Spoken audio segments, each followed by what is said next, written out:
నమస్తే, నేను సుధా అండి.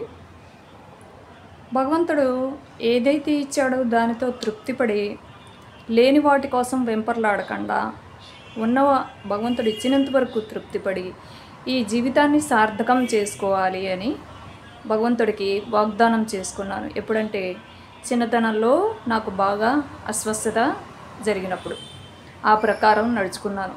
ఇదంతా ఎందుకు చెప్తున్నానంటే, అందరూ కూడా ఏదైతే లేదో ఆ దానికోసం వెంపర్లాడకుండా, ఎంత హై పొజిషన్ వాళ్ళైనా, పాలకులైనా, డిపార్ట్మెంట్స్ అయినా, ఎవరైనా కానీ ఏదైతే భగవంతుడు ఇచ్చాడో అది అంతవరకు చాలా ధన్యవాదాలు తెలుపుకుంటూ, సాటిస్ఫై అవుతూ, ఆ వచ్చిన అవకాశాన్ని సద్వినియోగం చేసుకుంటూ, తమకు తాము ఉపయోగపడటమే కాకుండా ముందు తరాలకి ఆదర్శంగా ఉంటూ ప్రజలకి స్వచ్ఛమైన నిజాయితీతో కూడిన సేవలు అందించాలి అని కేవలం నా వ్యక్తిగత ఒపీనియన్ అనమాట. లేని వాటి కోసం వెంపర్లాడకుండా ఉన్న వాటిని సద్వినియోగం చేసుకుంటూ జీవితాన్ని సార్థకం చేసుకుంటే బాగుంటుంది. ఆ భగవంతుడి పట్ల నిజమైన భక్తిని ప్రదర్శించడం అది.